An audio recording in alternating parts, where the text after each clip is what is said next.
English translation, 136th Contact, Part 2, Tuesday, 14th of October, 1980, 23:41 years.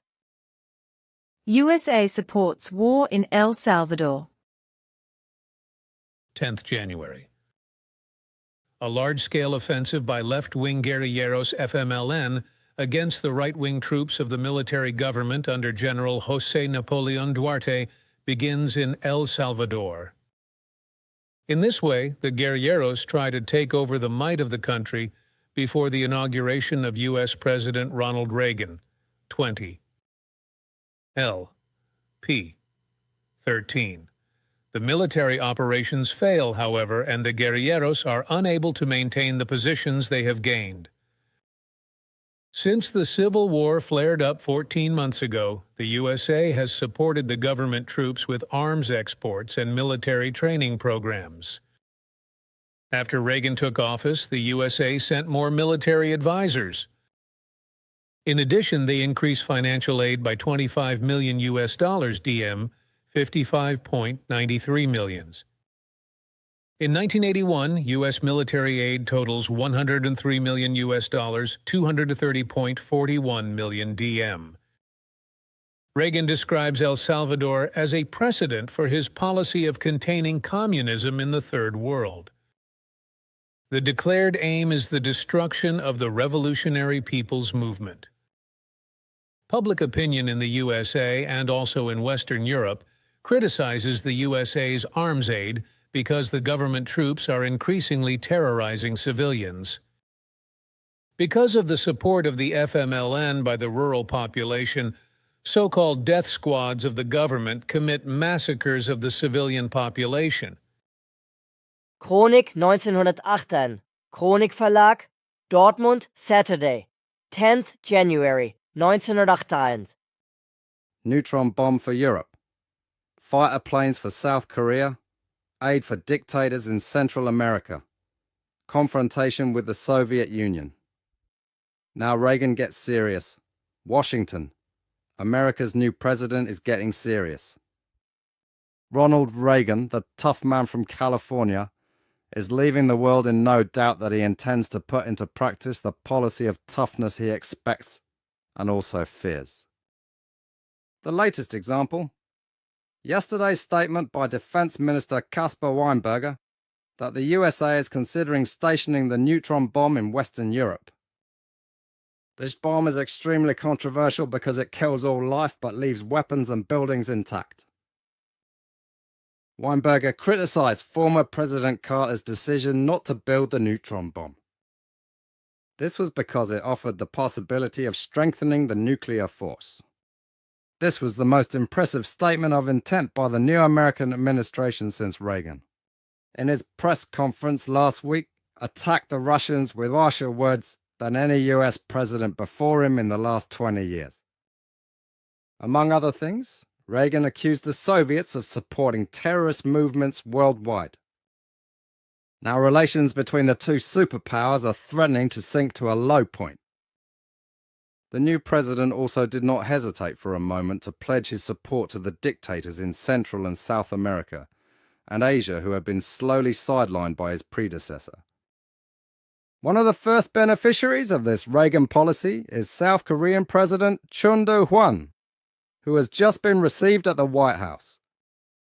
While relations with South Korea were rather cool under Carter, the dictatorship regime in Seoul can now count on the delivery of the most modern F-16 fighter jets.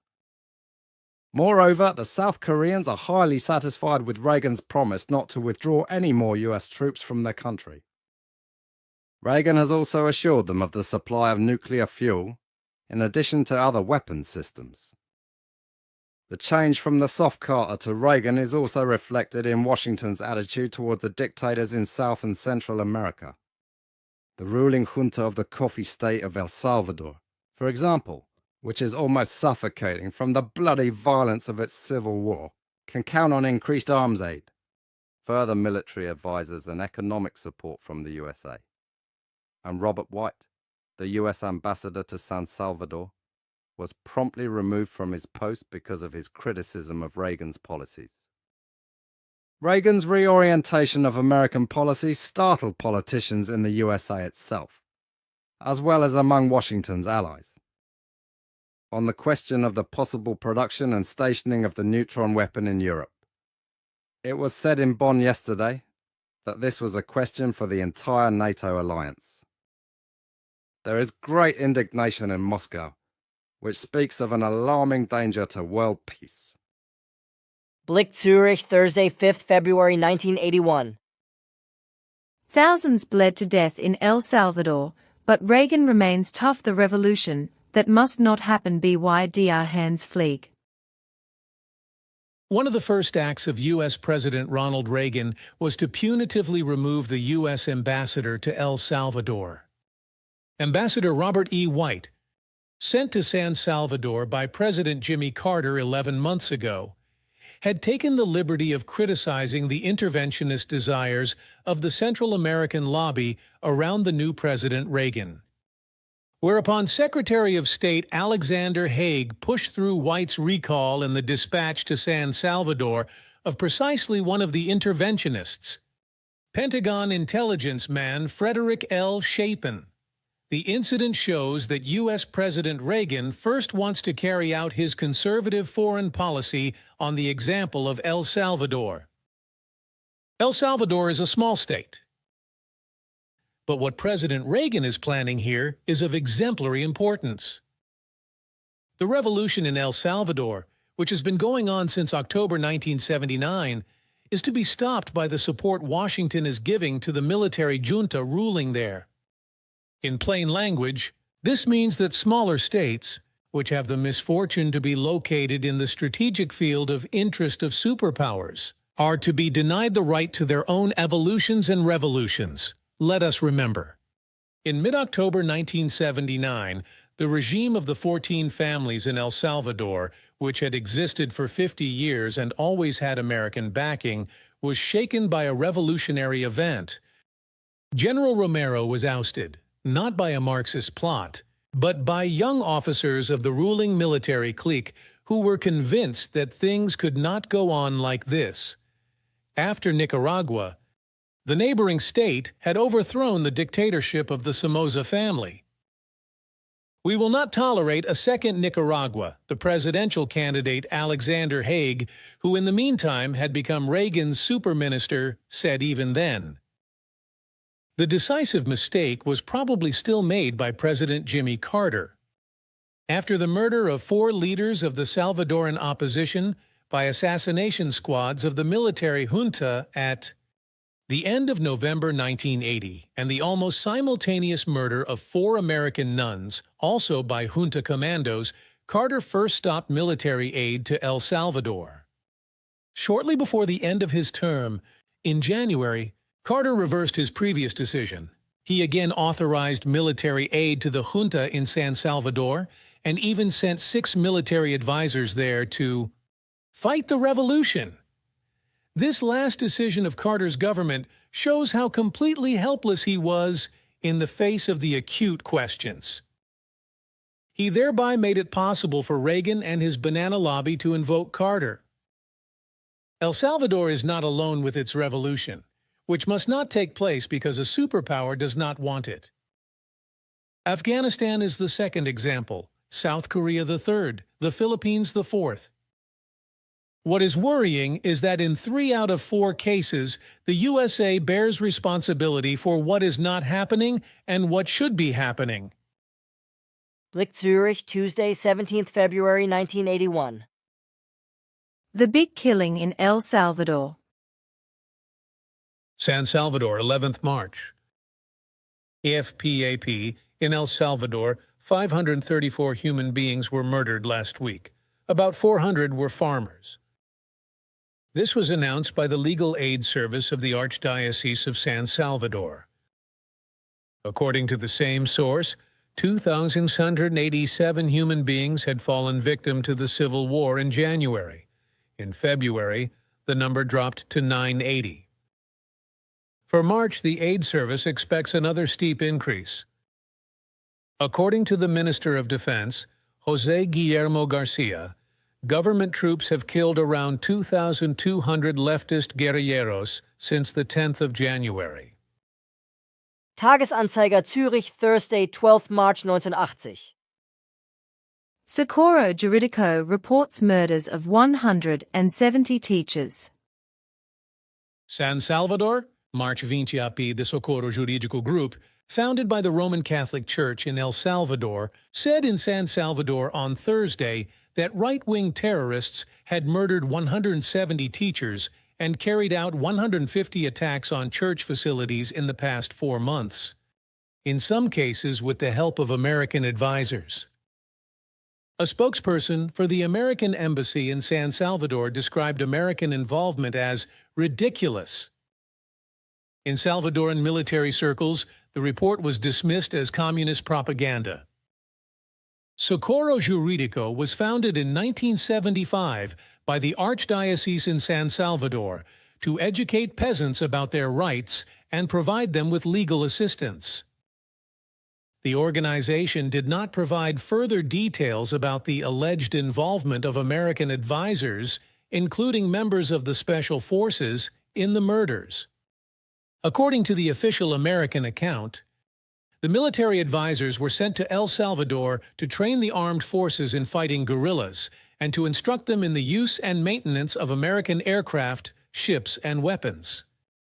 The current Archbishop of San Salvador, Arturo Romero y Damas, had recently accused Socorro Jurídico in a sermon of having a tendentious attitude because the group condemns right-wing but not left-wing terrorism. The Prince of the Church had threatened to close the office of Socorro Jurídico. Tagesanzeiger Zürich, Saturday, 21st March 1980. Murders without end in San Salvador. San Salvador. Mass murder in a San Salvador slum.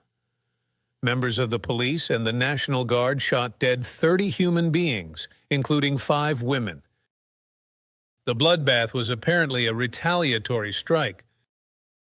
The night before, guerrillas had attacked a military convoy in the same district and killed 4 soldiers. The killers were led by a masked man in civilian clothes.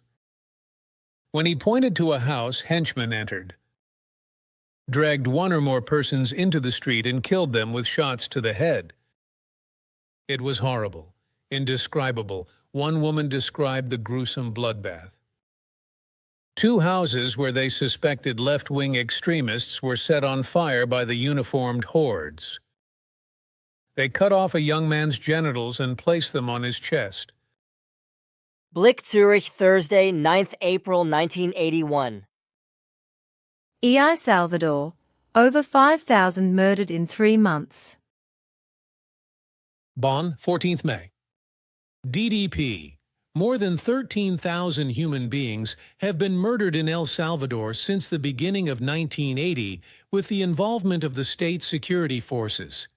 As the International Prisoners' Aid Organization, Amnesty International, and the Permanent Commission on Human Rights in El Salvador announced in Bonn on Thursday. The president of the Permanent Commission on Human Rights, Marianela Garda, put the number of human beings killed by the security forces in the first 3 months of this year at 5,092. These figures do not include victims of warfare between government troops and guerrillas. Tagesanzeiger Zürich, Friday, 15th May 1981. Even with Russia, the new president will be speaking quarreling and angry words, which will bring the Russian government up in arms. But this senselessness of the American president will not yet be enough because such actions only mean the beginning of his evil reign, during which he will destroy much hope for peace, which had been laboriously developed a great deal since the end of the Second World War. Thus, as the next blow of terror to Earth humanity, Reagan will bring the neutron bomb that was secured by the preceding President Carter into play, as he will want to let this weapon of terror be stationed in Europe. This will have the consequence that Russia will advance its secret upgrades even more, and will then bring an even more terrible weapon into play. USA flirts again with neutron bomb, by our correspondent Roman Berger. Washington, 4th Feb. The new U.S. Secretary of Defense, Caspar Weinberger, is in favor of stationing neutron bombs in Europe, as well as permanent bases with U.S. soldiers in Israel or Egypt, if the countries concerned so desire. The U.S. is also willing to strengthen Saudi Arabia's defense capacity, Weinberger said, commenting on a number of defense issues at his first press conference. With the deployment of the neutron bomb, the U.S. Secretary of Defense believes tactical nuclear weapons in Europe could be significantly strengthened. In contrast to conventional nuclear weapons, the effect of the neutron bomb with its increased radiation effect is mainly directed against human beings, but spares material, at least relatively, because of the reduced heat and pressure effect. In 1978, President Carter had convinced the NATO countries of the necessity of stationing this controversial weapon in their countries. But then, in a surprising about-turn, renounced the production of the neutron bomb, which led to a great deal of anger in Europe. Weinberger criticized Carter's approach on Wednesday and stressed the importance of consulting the Allies first, but then remaining consistent. Proponents of the neutron bomb believe that this weapon could put tank crews out of action and reduce the long-term radiation effect of a nuclear weapon deployment. Critics, on the other hand, fear that the neutron bomb will increase the temptation to also use it, thus increasing the risk of nuclear war. A possible request by Israel or Egypt for the stationing of U.S. troops would be viewed with sympathy in Washington, Weinberger continued. However, the Secretary of Defense stressed that it was a hypothetical assumption and not a fundamental decision. Nevertheless, the remark has given rise to speculation as to whether President Reagan will put an end to the practice since the Vietnam War, and again send American soldiers to distant trouble spots. The day before, Reagan had also advocated an increase in the American presence in the Middle East. Weinberger confirmed that the new administration would also deal positively with Saudi Arabia's wish to equip the F-15 fighter jets it had already purchased with additional equipment that would improve the range and operational capabilities of these highly modern aircraft. Israel had already protested against Saudi Arabia's wishes for reasons of its own security during the Carter administration. The new American administration, it became known after the conclusion of the state visit of the South Korean president, wants to equip South Korea with 36 F-16 fighter planes. President Carter had already agreed in principle to this request from Seoul. Mixed reactions, Brussels, 4th Feb. AFP-DPA, the British government expressed as much satisfaction with Weinberger's remarks on the neutron bomb as NATO experts in Brussels. The government in Bonn said Weinberger's remarks were too vague to react to. The Soviet news agency TASS initially published the statement by the U.S. Defense Secretary without comment, but then contradicted the assessment that the neutron bomb was necessary to balance the military equilibrium between the blocs. Tagesanzeiger Zürich, Thursday, 5th February 1981. Reagan lifted sanctions against Chile, by our correspondent Roman Berger. Washington, 3rd March. The Reagan administration wants to treat Chile's military dictatorship as an acceptable ally again and has lifted sanctions against Chile imposed by President Carter. At the same time, the U.S. Justice Department has decided to grant a new trial to 2 Cuban exiles who had been found guilty by an American court of the murder of Orlando Letelier, foreign minister under the Allende government, and of an American citizen.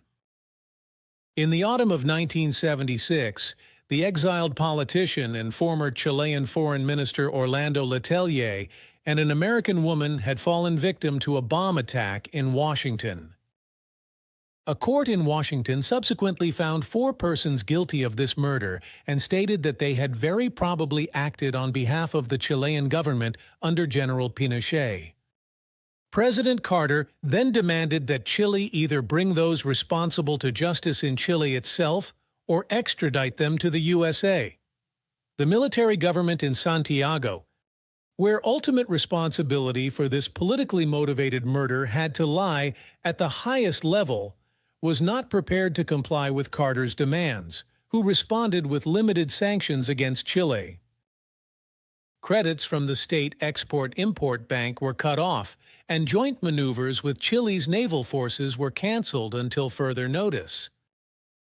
The Reagan administration has now lifted this measure in the interest of American security and the U.S. economy, as it explains.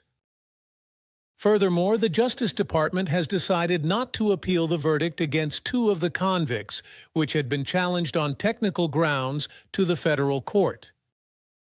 Instead, a new trial is to take place, where they could be convicted again or also acquitted. It is not yet clear whether there are also political motives behind this decision. However, the government's decision to come clean with Chile has immediate political consequences. It comes only a few weeks after the same government announced its fight against state-sponsored international terrorism and against terrorism as the worst form of violation of human rights as its first priority. Now one comes to terms with a regime whose henchmen have carried out terrorist attacks in the American capital and elsewhere, Rome, Buenos Aires, against politically inconvenient politicians in exile. Furthermore, the Reagan administration had promised to give human rights a lower priority than under Carter, but to be consistent. However, the cozying up to Chile's military dictatorship now shows how one-dimensional Reagan's anti-terror and human rights policy promises to become. With its decision, the American government is once again showing respect for the generals in Santiago, who were in a certain offside position internationally, not least because of Carter's sanctions. The junta in Chile is also almost the only one among the more important countries in Latin America to unreservedly support Reagan's El Salvador policy and to encourage even stronger military intervention. The fact that a regime like Chile is now acceptable again for America's interests warns, for example, a former high official of the American Secret Service does not only provide the Soviet Union with welcome propaganda fodder. Tagesanzeiger, Zürich, Wednesday, 4th March 1980. Reagan will provoke a lot of evil, not only for the whole world, but also for the people of the American states. One of these evils is that he will undermine the security of the consumers of national goods. A large consumer safety group will be attacked by Reagan, whereby the security of the consumers in America will soon begin to suffer, which will have as a consequence that the death rates caused by accidents will rise again, because by Reagan's machinations, the security of the consumer goods in its structure, etc., will be neglected.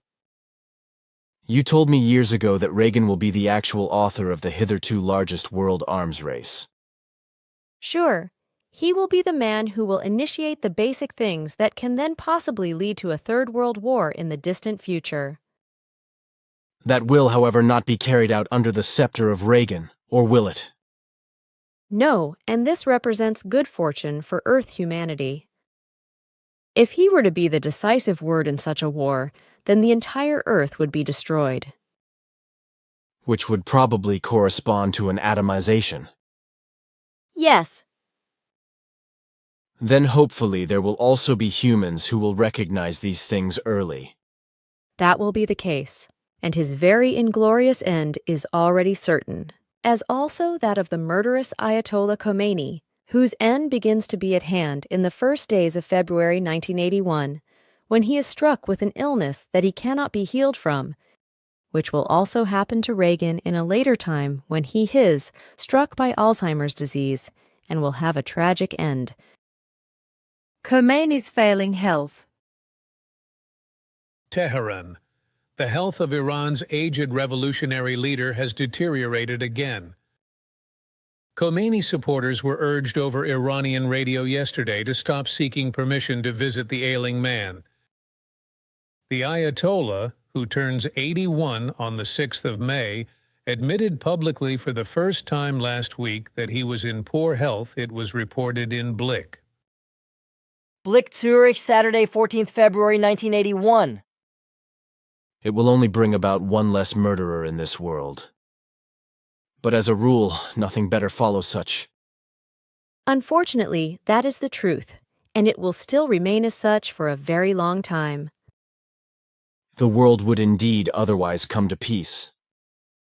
Yes, and the power-hungry would not like that. And these power-mongers would not like that. Sure, but now listen more. Ayatollah Khomeini and his allies will, in the first months of 1981, play around with the idea that the Ayatollah should allow himself to be treated by notable physicians in Switzerland. Is Khomeini coming to Switzerland? Geneva. Ayatollah Khomeini, Muslim ruler of Iran, wants to come to Switzerland to have his seriously ill heart treated by our specialists. This rumor has been persistently circulating in the French-speaking part of Switzerland for several days. Some newspapers want to know that a delegation of the Ayatollah was already there in January and bought a villa in the Lausanne area for 1 million francs. Admittedly, this claim is denied by our foreign ministry, as well as by the Iranian ambassador in Switzerland and his Swiss colleague in Tehran. But 2 doctors from the Lausanne University Hospital have already been to Iran once to treat the Ayatollah after a heart crisis. Blick, Zurich, Thursday, 5th March 1981. The realization of this attempt, however, is still presently questionable because no clear picture can be determined yet. The Khomeini's brain functions are damaged, which is why with him, arbitrary actions and resolutions often go into action, which cannot be predicted in their final form very often.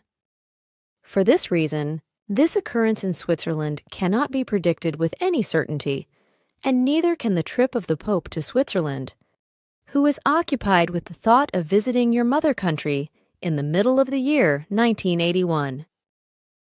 Certain factors of uncertainty are also present with the Pope, which could, at the least, postpone his trip. On the whole, the entire year of 1981 holds a great deal of uncertain factors, which is why very precise numerical data can only be made on rare occasions, just as in other cases, which do not allow themselves to have absolute certainty as to whether a particular event will arrive now or not. This, however, exclusively applies to events which have direct reference to persons. This is so only because, in particular, the year 1981, in reference to the actions of persons, will be dominated by such persons whose material consciousness and brains exhibit damage, which will lead to arbitrary, hot-tempered, and unpredictable actions.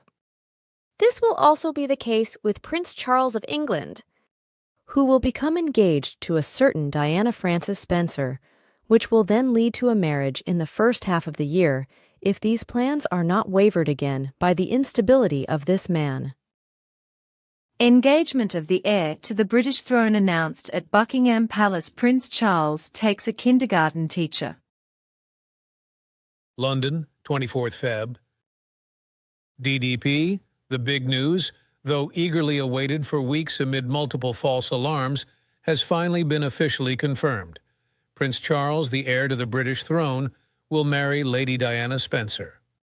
So when Charles ascends the throne one day, Lady Di, who comes from the old noble family of the Earls of Spencer and was previously a nursery school teacher in the London district of Pimlico, will be crowned his queen. By our correspondent Thomas Beland, London, 24th Feb.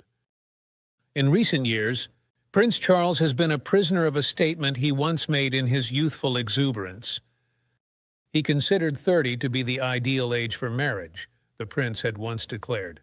opening up an inexhaustible fund of speculation for his compatriots and the relevant press. Now the most eligible bachelor, as he is sometimes called in England, who will one day ascend the English throne as Charles III, is engaged to be married. Lady Diana had been a regular companion of Charles for some time. That the romance might lead to an engagement was first suspected with some certainty when Lady Di suddenly drove up one morning in a brand-new British Leyland Metro in front of the kindergarten she looked after, although she had just bought a new Renault 5. A future Royal Highness, they began to whisper to each other, could not possibly be driving a foreign car. This blunder has surely been corrected by a discreet hand. The press also promptly accused the court of having exerted influence to ensure that Lady Diana had preferential access to her new BL Metro. Hounded by all the hounds of Fleet Street, the press has cut a poor figure in this engagement story. The way the papers have tried to outdo each other with made-up stories and front pages has caused widespread displeasure and prompted the Press Council to address a few critical words to the news hounds of Fleet Street. Perhaps the worst fabrication was that of the Sunday Mirror, which claimed Lady Diana had been taken secretly at night to the royal train, which was at the time serving as traveling quarters for Prince Charles. The story provoked angry reactions, including from Buckingham Palace, where they demanded a retraction of the story and an excuse me. The court this time, unlike Charles's previous romances, was very concerned with the young lady's reputation. And that was another sign of the seriousness of the relationship. Court sources had repeatedly been quoted as saying that the royal family preferred a lady as wife of the future king who was as unencumbered as possible by previous romances. And this is also the feeling of the general public. They do not want a woman with a past to be queen. That is why the rather youthful age of only 19 years is also considered correct. The prince, however, would not be held against him for his corresponding experience. This expresses the hypocrisy of the folks who, although forbidden by law to discriminate against anyone, still apply Victorian standards when it comes to the royal family.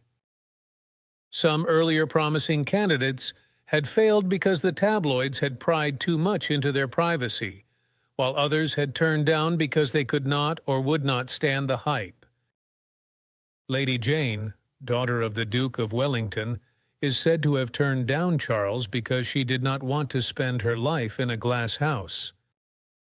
In this context, interesting speculations have also been voiced that the court deliberately subjected Lady Diana to the psychological stress of the last weeks. The Queen could have stopped the Jumalist mob if she had really wanted to. The fact that she did not do so is interpreted as a sign that the court, and perhaps Lady Diana herself, wanted to make sure how the chosen one would react to the enormous public interest in her. In the eyes of that public, she passed the test brilliantly. The people have taken Lady Diana Spencer, daughter of the 8th Earl Spencer, to their hearts. The pretty, shy, and somewhat nervous girl who blushes and laughs so heartily at every question about Charles is quite to the taste of the English. Tagesanzeiger Zürich, Wednesday, 25th February 1980.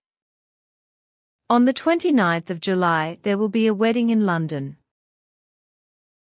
London, 3rd March. DDP AFP AP, the heir to the British throne, Prince Charles and Lady Diana Spencer will be married by the Archbishop of Canterbury, Robert Runda, at St. Paul's Cathedral in London on the 29th of July this year. The Buckingham Palace made the official announcement on Tuesday. The choice had been made by the bride and groom themselves. This broke a tradition whereby royal weddings had been celebrated in the Abbey Church at Westminster for several decades. Lady Di will be officially titled Her Royal Highness the Princess of Wales immediately after her wedding, the Buckingham Palace spokesman announced. This is the only correct and official title, he stressed. This put an end to the guesswork. At court itself, the possibilities Princess Charles and Diana, Princess of Wales, had also been considered TA of Tuesday. Tagesanzeiger, Zürich, Wednesday, 4th March 1989. On the other hand, it would be very beneficial if Prince Charles would not marry this girl, because when this marriage is actually realized, it will not run a happy course, especially not for Diana, who will have to suffer with difficulty under the imperiousness, adultery, intemperance, capriciousness, and other emotional outbursts of the prince, which will try to be concealed for a long time by the royal house by all means, until everything becomes official and a divorce takes place on the 28th of August 1996, according to which 1 year later, Diana will suffer a fatal accident in Paris. Charles and Di, marriage of convenience. London.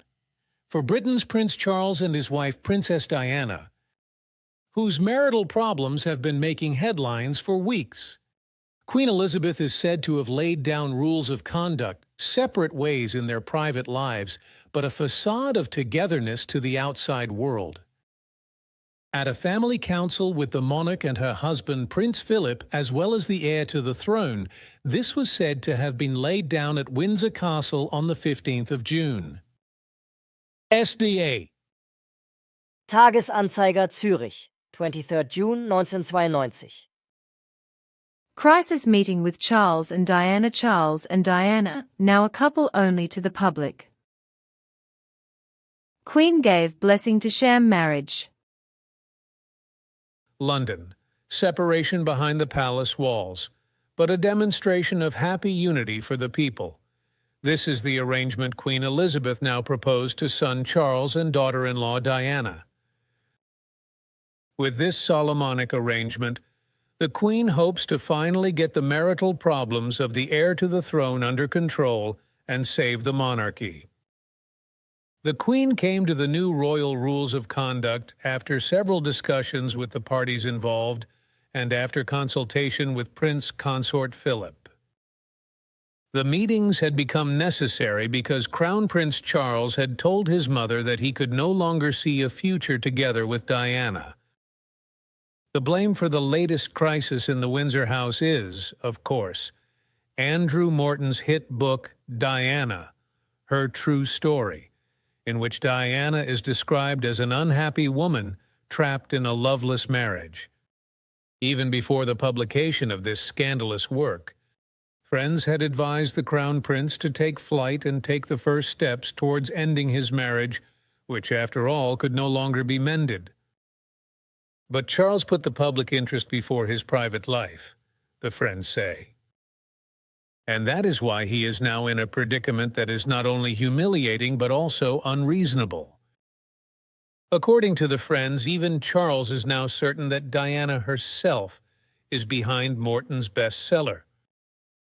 For when they recently read shocking passages from the book to him, he had said, "I hear the words of my wife." Diana's pretense had deeply hurt the prince. For him, her assistance in Morton's book was a total breach of faith. And he had never, ever expected such a breach from her. What Diana wanted to achieve with the book is absolutely clear to Charles' confidants. By having her marriage described from her own biased point of view, she was able to arouse sympathy for herself among the people. This in turn allows her to live her own life without losing the children they share, William and Harry. If Prince Charles had written a book about his life and marriage, it would have come out even more devastating, says a friend. Tagesanzeiger, Zürich, 25th June 1990. For the British, Charles is the scapegoat. Diana, most popular family member. The majority of Britons blame their heir to the throne, Prince Charles, for his marital crisis, which is currently making headlines worldwide. According to a poll published on Monday in the tabloid Daily Express, however, his wife Diana is currently the most popular member of the royal family. London. Most Britons still believe that the recent scandal reports from the House of Windsor have not harmed the monarchy per se. 34% of those polled said that Princess Diana was their favorite among the royals. However, just as many Britons held the view that the fuss about the biography Diana, her true story, had harmed her. But only 16% blame her for the problems with Prince Charles described in the book. Damage to her reputation. For 35% of respondents, the heir to the throne is the scapegoat, and 44% believe that the book has damaged his reputation. 48% also said that the royal couple should separate or even divorce. Despite all this, Charles is far from being the bogeyman in the Windsor household. At the bottom of the popularity scale is Fergie, the Duchess of York, who recently separated from Prince Andrew. The survey also found that 56% of Britons still see their royal house as being of undiminished importance 50 years from now. In a survey published in the Daily Telegraph in March, however, 74% still did so. The most frequent criticism was leveled at the royal family's tax-free income. 79% of the recent respondents thought that the Queen should also pay taxes. Tagesanzeiger, Zürich, 14th July 1992. Diana wants to leave Prince Charles in autumn. London SDO AFP, Princess Diana may leave Prince Charles in the autumn, according to the Daily Express. The paper reported on Wednesday that she had told close friends. Her son, Prince Harry, will attend the same boarding school as his older brother William from next week. Then there would be no more direct family ties for the princess, which would let her stick to an increasingly unhappy marriage.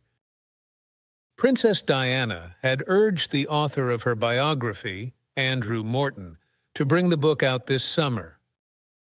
"If they wait until the autumn, I might not be here," she is reported to have said. The newspaper further reported that Queen Elizabeth II's press secretary, Charles Anson, is thinking of resigning. He was miffed at being put in the middle of an undignified and painful situation as rival camps in the royal family take sides in the battle between Charles and Diana.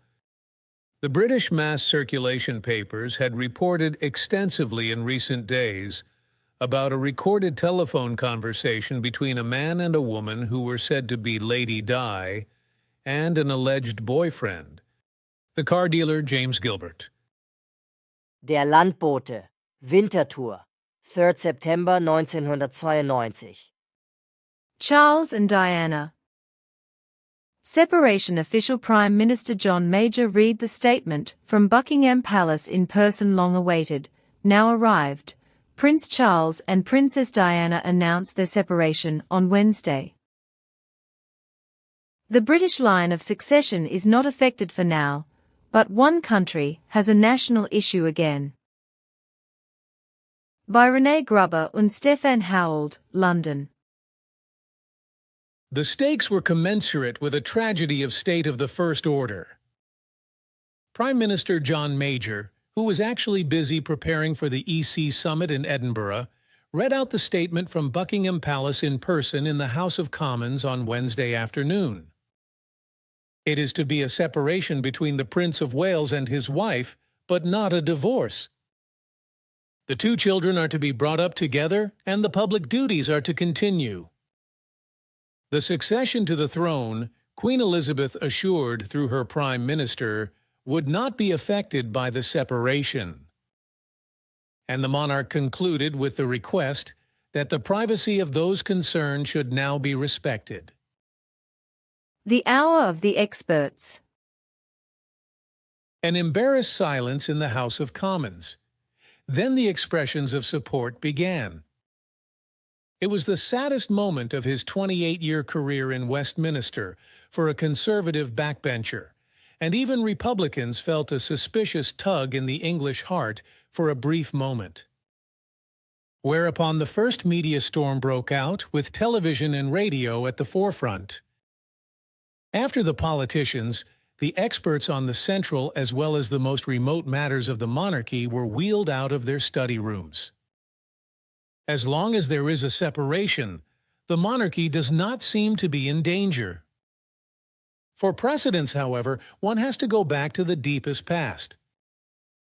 Not exactly to Henry VIII, who divorced his wives by the guillotine, but at least to the divorced King George I at the beginning of the 18th century and, already the most modern case, to George I, who had separated from his wife.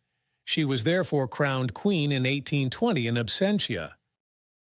The coronation, Elizabeth personally assured us, would also be Diana's despite the separation. If Charles were to ascend the English throne after all, the fact of the separation itself did not come as a surprise after the media reports of recent years, but the timing did. Everyone knew that the marriage was damaged. But for what the Queen called the terrible year 1992, a reconciliatory ending seemed possible when Princess Anne announced her remarriage last week, TA of Monday. Reconciliation has now come to nothing. Intensive discussions in recent weeks, it was said at Buckingham Palace, had revealed the insoluble difficulties of the princely marriage. One palace each. The separation itself will take place as with many other normal couples. However, the living arrangements for the parties involved are somewhat better. In future, they will each have their own palace in London. Responsibility for the children will remain with both parents, with whom they will alternate holidays. Both will also continue to perform public duties, mainly separately, but that is nothing new. In the near future, the separation may well benefit the monarchy.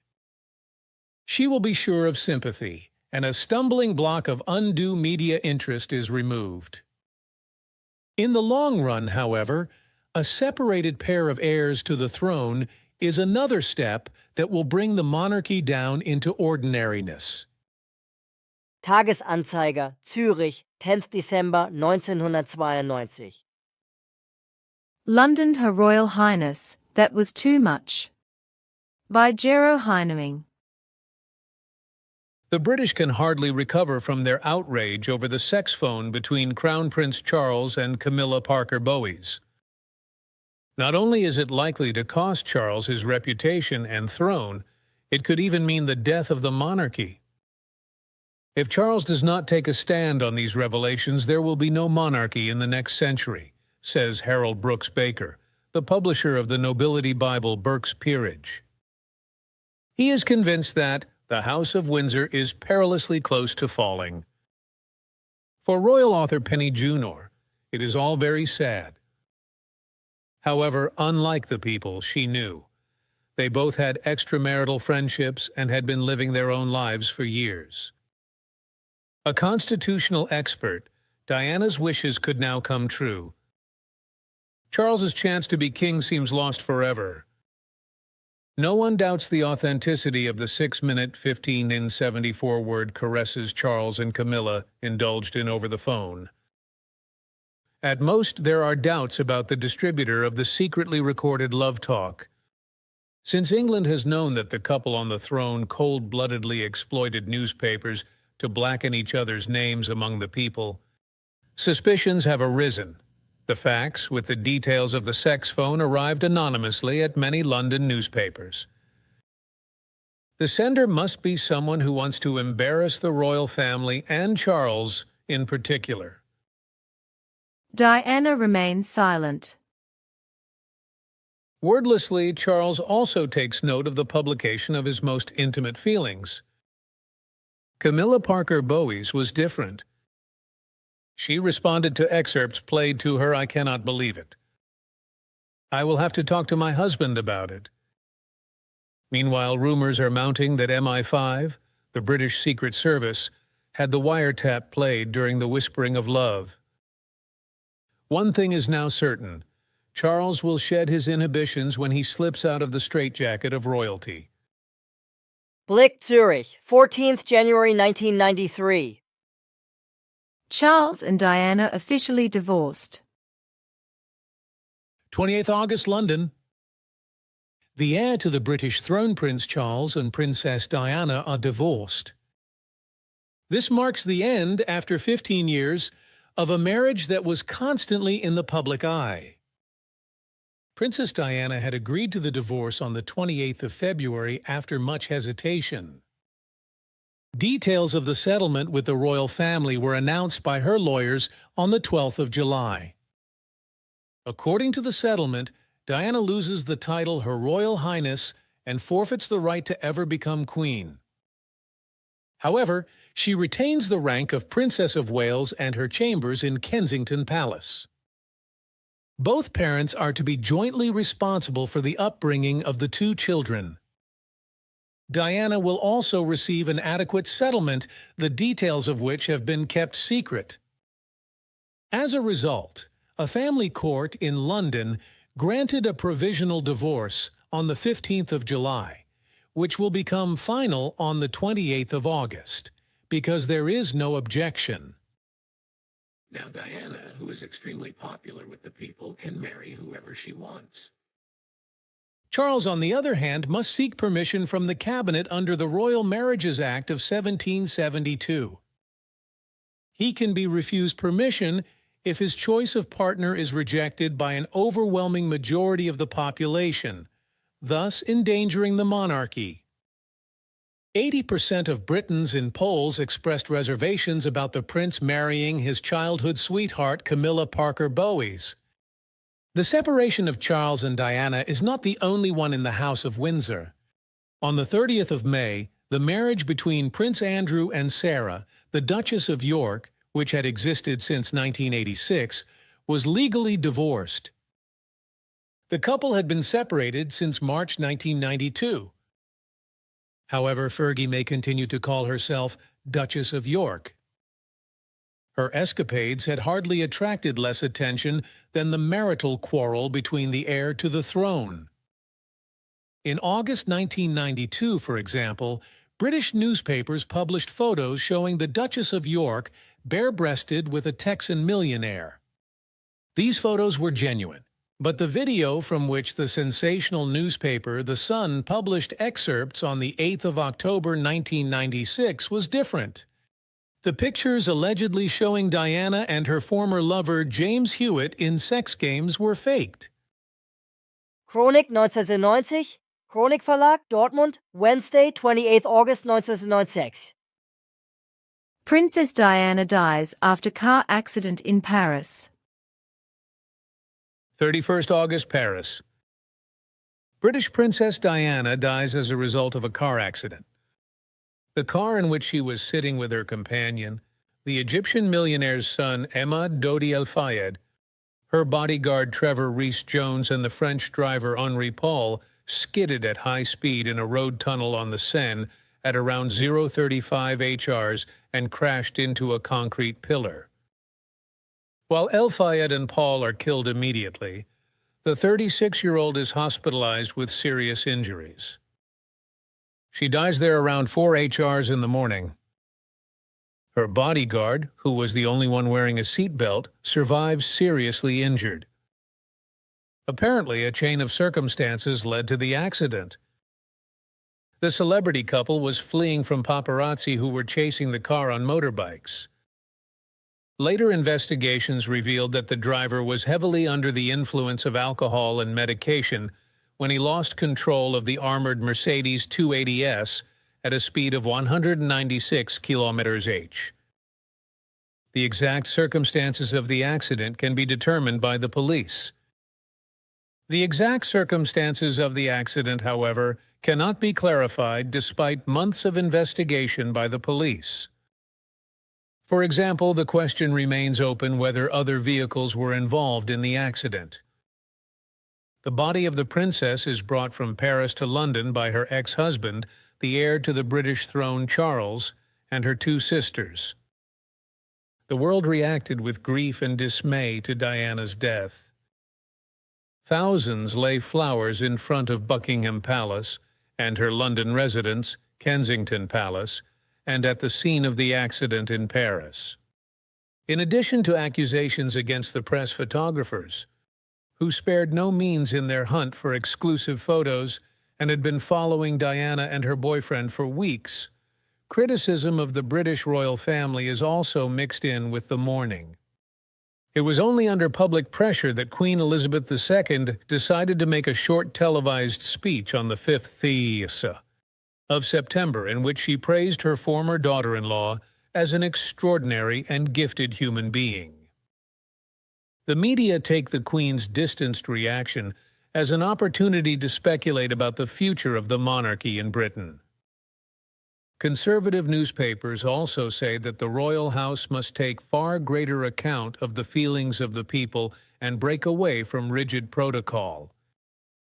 On the 6th of September, Britain bids farewell to Diana with a funeral service at London's Westminster Abbey, pp. 36, 137. Chronik 1919, Chronik Verlag. Dortmund Sunday, 31st August 1919.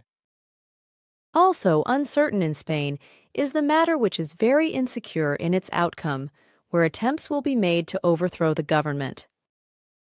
Approximately in the month of February 1981, so our calculations show, the military will, in turn, try to seize the power for itself in that country. According to our calculations, however, this coup attempt will have to fail because the best friend of King Juan Carlos cannot obtain his assistance. Juan Carlos saves democracy in Spain. 23rd February. About 200 members of the Guardia Civil, led by Lieutenant Colonel Antonio Tejero Molina, stormed the Spanish Parliament de Cortes in Madrid and take the deputies hostage.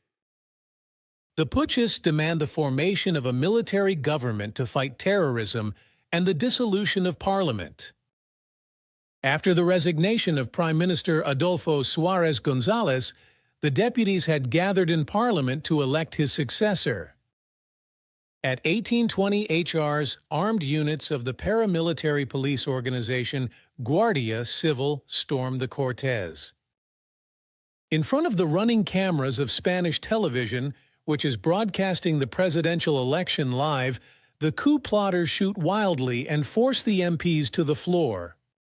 With pistols pointed at the parliamentarians, Colonel General Tejero announces a state of siege from the lectern in the military region of Valencia, which Lieutenant General Jaime Milans del Bosch controls with his troops. Soldiers occupy the state radio and television. Military music is played instead of the evening news. It is not until the early hours of the 24th of February that King Juan Carlos, whose support the military are hoping for, appears on television with a short speech. He calls on the Spanish to be loyal to the Constitution and to uphold democracy. Juan Carlos tells the population that he has ordered the armed forces to take the necessary measures to restore constitutional order. Shortly after the king's speech, Milans del Bosch withdraws his troops from Valencia. Large sections of the military then declare their loyalty to the king and the Spanish Constitution. At 2:30 HRs, members of the army enter the courtyard of the Cortes. After protracted negotiations, the first 31 civil guards surrendered to the police at 9:40 HRs. Around noon, the remaining putschists surrender and the hostage-taking ends bloodlessly after 18 hours. At the parliamentary session called for the next day, Leopoldo Calvo Sotelo is sworn in as the new prime minister. Several high-ranking officers are dismissed and placed under arrest in the following days, among them also General Milans del Bosch. In response to the attempted coup, demonstrations break out all over Spain on the 28th of February. In Madrid alone, 1.5 million human beings take to the streets to demonstrate against the attempted coup and for the preservation of democracy. Chronik 1981, Chronik Verlag. Dortmund. Monday, 23rd February 1981. Operetta coup in Spain, the bitter truth. Zurich, last Monday it was. A lieutenant colonel in a lacquer hat of the Guardia Civil stormed into the Spanish parliament. The Cortes, with 200 armed men, waved his pistol around, ordered all the deputies to lie down on the floor, and captured the government. The television broadcast the scene live, and all the viewers simply couldn't believe their eyes. Was this a gag, or was it serious? The spook lasted 18 hours, then it was all over. Lieutenant Colonel Tejero capitulated on his own terms, which were accepted. There was talk of an operetta coup which need not be taken seriously any further. In the meantime, the truth has come to light. This was by no means an operetta coup, and the pistol-wielding colonel was only the tip of the iceberg. The iceberg, this is Spain's army and military police. More than 30 leading generals and commanders of these two institutions of Franco's rule have been arrested or placed under investigation between now and then.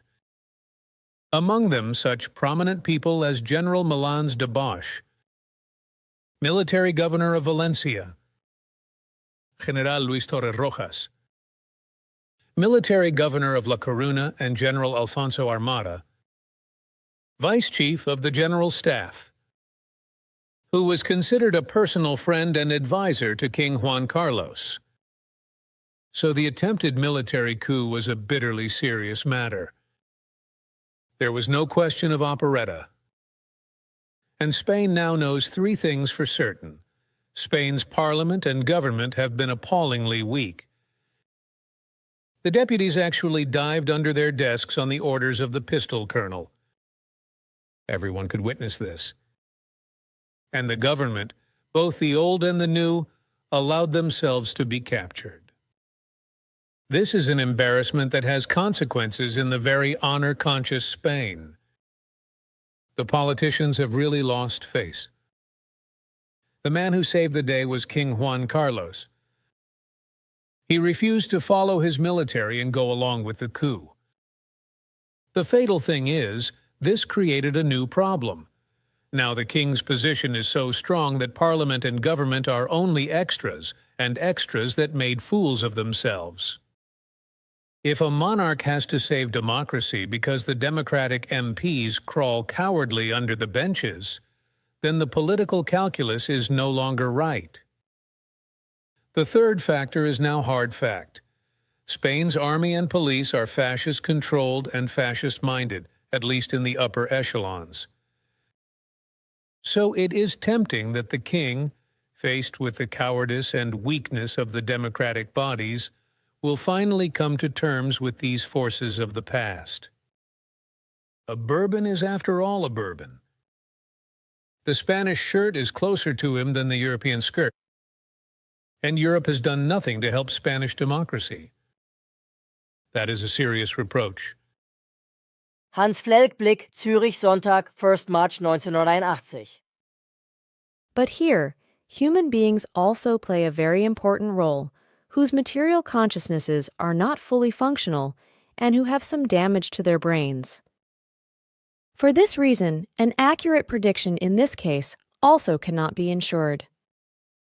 However, those events that are to be released naturally are to be determined very precisely, even when they often arise, in certain parts, at the fault of the Earth humans. It is certain that shortly after the 20th of February 1981, the southern part of Greece will be shaken by a moderately severe earthquake. The human losses, however, will not be high and will be limited to a maximum of 250. This earthquake, however, will truly only represent a continuation of those earthquakes that have their origin in Agadir and that will move on to Italy, where the real big quakes will truly begin, and by what means the chain of earthquakes will no longer break off for a long time. As explained, Greece will be the next country after Italy to be shaken, whereby in that place, as in Italy, an end to the quakes will not be found for a long time. Strong earthquake in Greece. Athens, 24th February AFP, Athens and several other Greek cities were shaken by a strong earthquake on Tuesday evening. The Athens police said that the earthquake was also felt in Patras, Nauplion, Missolonghi, and Larissa. Initially, little was known about the effects of the quake. According to police reports, many buildings in Athens showed considerable damage. Some passers-by were slightly injured by falling debris. The population of the capital was urged to leave their homes via radio and television. The epicenter of the quake was around 60 kilometers north of Athens in the area of Thebes. Tagesanzeiger Zürich, Wednesday, 25th February 1980. Athens was still in panic on Wednesday. Athens, 25th of February APAST. The massive earthquake in Greece TA on Wednesday left 12 people dead and several dozen injured on Wednesday night. Although the epicenter of the two earth tremors, measuring 6.6 and 6.3 on the Richter scale, was 70 kilometers west of the Greek capital in the Gulf of Corinth, they caused panic, especially in Athens. Many ran into the streets in their pajamas.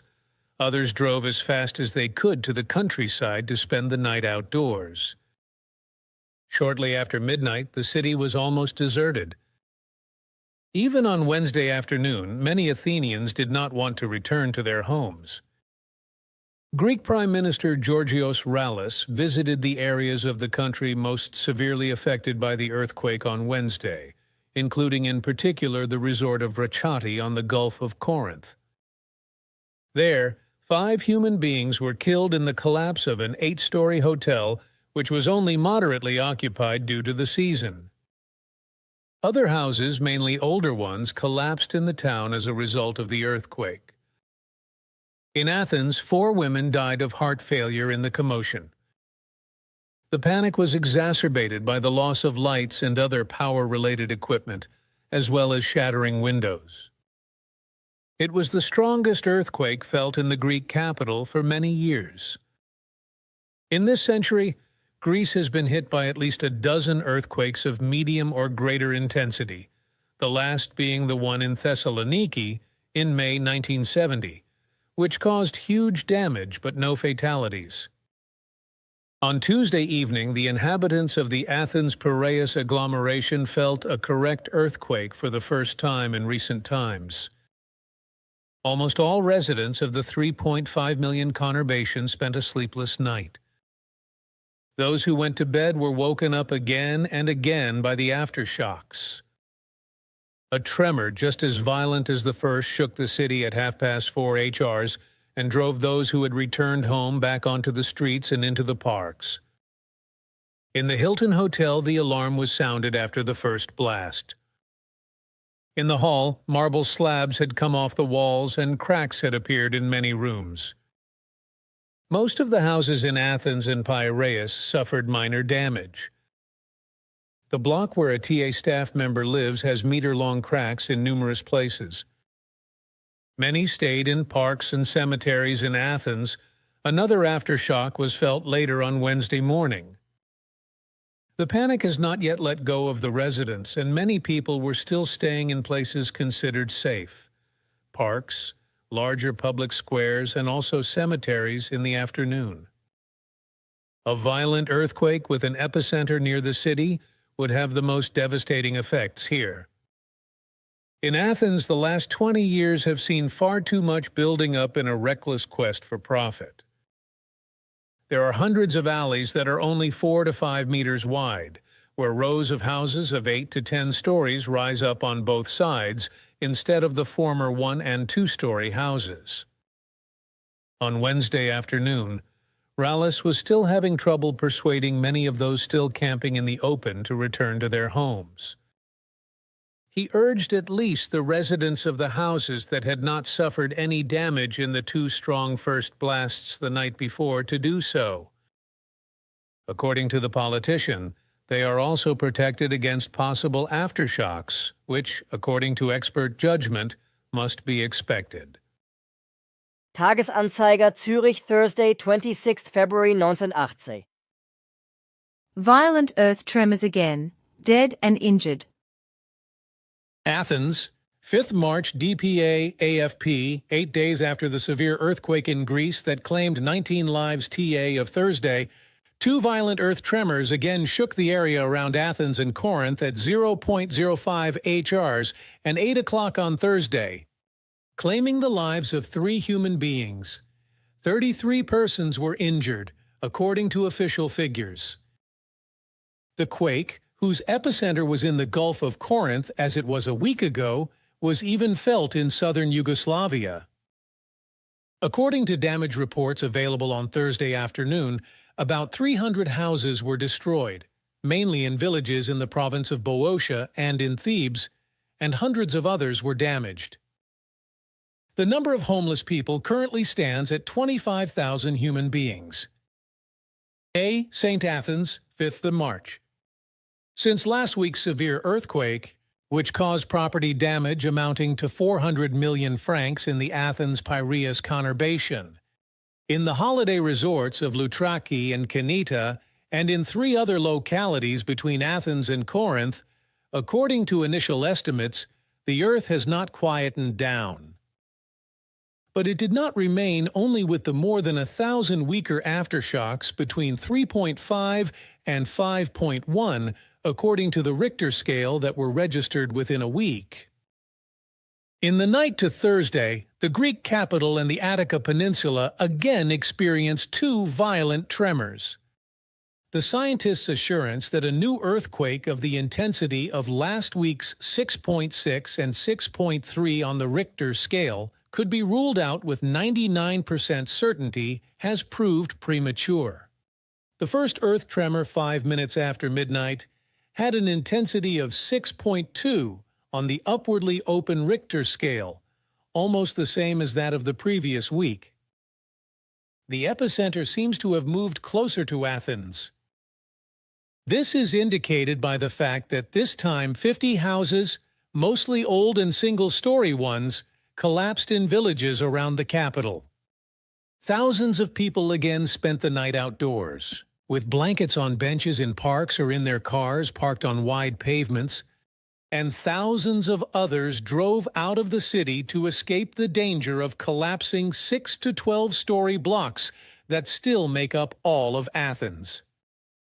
Many employees did not go to work on Thursday, as 8 days ago mail was also not delivered. According to the incomplete checks so far, more than 1,000 houses were so badly damaged by last week's earthquake that they have become uninhabitable. At least 20 school buildings are unusable. The damage caused by the 2 new strong earthquakes, the second at 8 Choichoars, had a magnitude of 5.8 on the Richter scale, cannot yet be estimated. Main tourist centers spared so far. Almost no foreign tourists are now to be seen in Athens. From Western Europe and also from Switzerland, however, only a few come in this dead season for Greek tourism, even under normal conditions.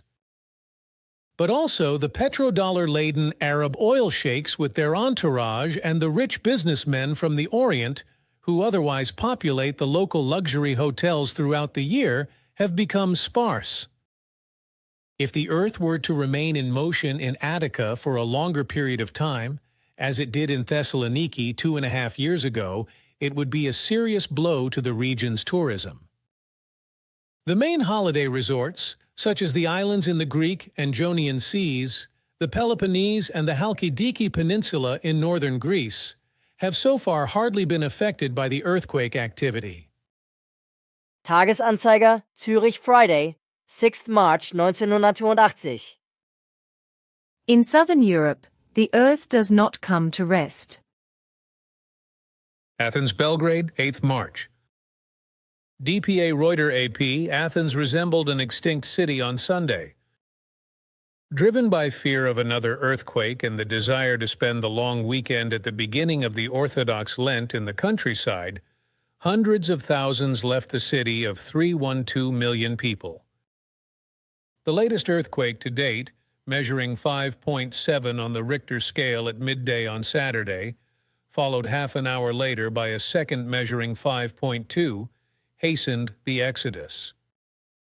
Some 50 aftershocks followed in the night to Sunday, their epicenter 50 kilometers west of Athens.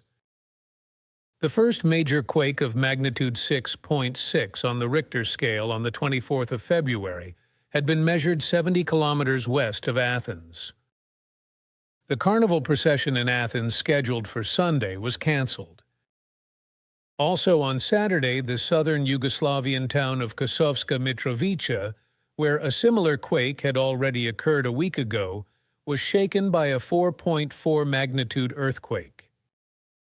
It was not known at first whether there were any victims or damage. Our picture shows a smashed bus in the Greek earthquake zone. Picture Werek. Tagesanzeiger Zürich, Monday, 9th March 1981. Floods receded. Bay, 6th March. DDP water levels in Swiss lakes and rivers receded again over the weekend. A spokesman for the Swiss National Hydrology Unit of the Federal Office for the Environment said on Monday that the major rivers were now carrying only slightly more water than average. Last Friday, maximum levels for the month of March had been measured everywhere, and in some places, such as in the Emme and the Rhine, even high water. Since Friday, the water level of the Rhine has dropped by 1.23 meters to 4.87 meters. The water level of the Reuss fell by 77 centimeters, that of the Aar by 43, and that of the Limmat by 39 centimeters. Only the level of Lake Constance rose by a few centimeters to 5.45 meters in the last few days. However, this level is absolutely normal for this time of year, emphasized the spokesperson of the State Hydrology Department. The absolute highest level to date was observed in 1965 at 7.44 meters. The Rhine had swollen to 5.80 meters in 1968 and even to 6.03 meters in 1910. Floods in Romania. State of emergency. Bucharest, 15th March. APDPA, the Romanian government has declared a state of emergency in several provinces because of the severe flood damage in the west of the country in recent days. Several tens of thousands of hectares of farmland are underwater. In addition, after heavy rain or snowfall, several villages have been cut off from the outside world and a number of factories have been temporarily closed. In places, rail and road links have been disrupted. At least 250 families were left homeless. Cyclones over the east of the Soviet Union. Moscow, 15th of March. DDP, violent cyclones hit the eastern part of the Soviet Union at the weekend. According to Soviet radio, a cyclone moving in a northerly direction with wind speeds of up to 45 meters per second was followed by another, even stronger cyclone. All measures had been taken to maintain the continuation of normal working life and the maintenance of communication systems in the region, the report said. Tagesanzeiger Zürich, Tuesday, 17th March 1980. Heavy earth tremor in Greece. Athens. Greece was again hit by a major earthquake yesterday. According to Greek radio, the center of the earthquake was in the region of Corinth. The magnitude of the quake was 4.8 on the Richter scale. There were no reports of human casualties last night. On the 24th of February, a severe quake had caused devastating damage in Greece and claimed several lives. Blick Zürich, Friday, 27th of March 1981. From Greece, the quakes will then move on to Japan, and in addition, Yugoslavia, South America, Russia, all the Balkan states, and also Europe will not be spared in the end. Thus, Italy will be the actual starting point of that large chain of weak to most severe earthquakes, which will shake the Earth from the end of 1980 and into the beginning of 1981 throughout many years, until far into the third millennium, and bring death and destruction over the human beings. Whereby the Earth human has contributed a lot to this and will further serve to encourage these quakes. Reports from Chile, Greece, Yugoslavia and Japan strong earthquakes all over the world.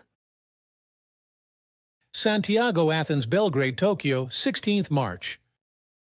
AP, DPA, several relatively strong earthquakes were reported on Monday from Chile, Greece, Yugoslavia, and Japan. Reports of casualties and damage were not available from any of the affected areas in the evening. In southern Chile, an earthquake measuring 6 on the 12-part Mercalli scale was recorded. With its epicenter in the province of Talca, telephone and power lines were interrupted, but no further reports of damage or casualties were available for the time being. A moderate earth tremor shook the area between Corinth, Athens, and Thebes in Greece again on Monday night. No new victims were reported. Since the quake of the 24th of February, almost 2,500 aftershocks of at least magnitude 3 on the open Richter scale have been registered in Greece. Also not causing any damage were 25 earth tremors that occurred from Sunday to Monday in the southwest of Yugoslavia.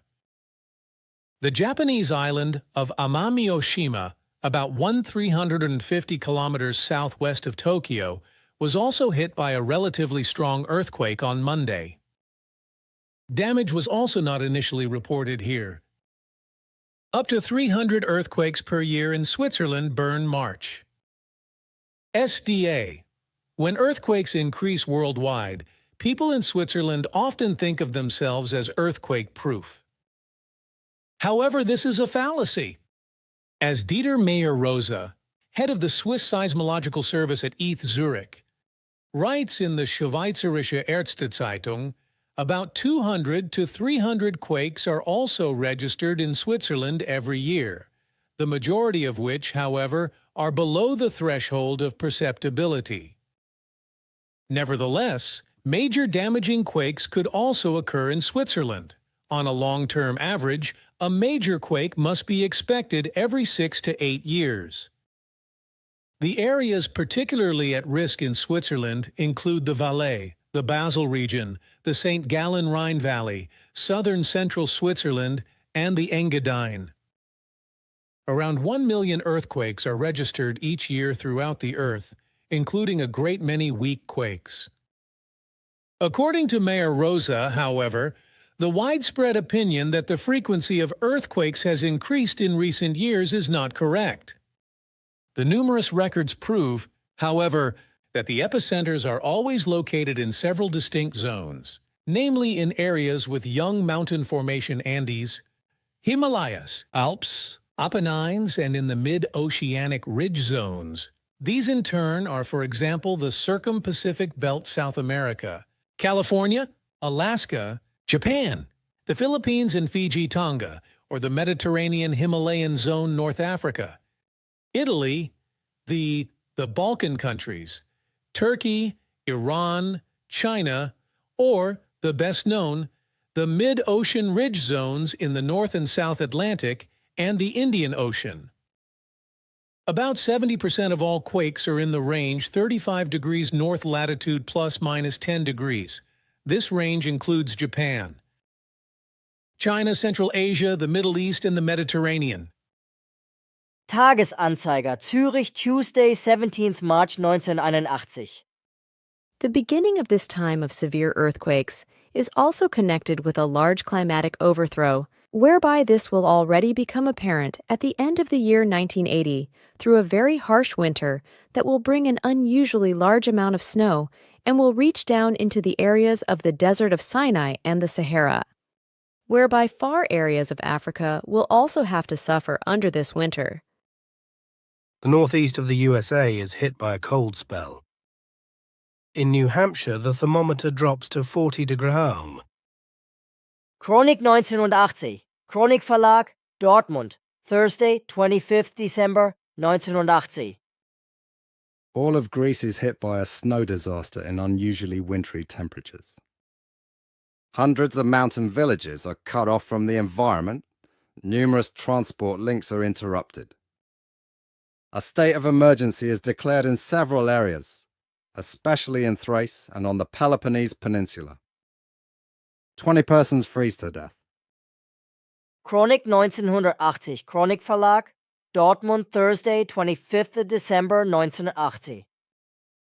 After that, over many decades, wild waters will appear all over the world, causing large areas of many countries to suffer from floods that bring death, destruction, and annihilation. Floods due to deforestation, by our editor Werner Keller. Manila, 29th Jan.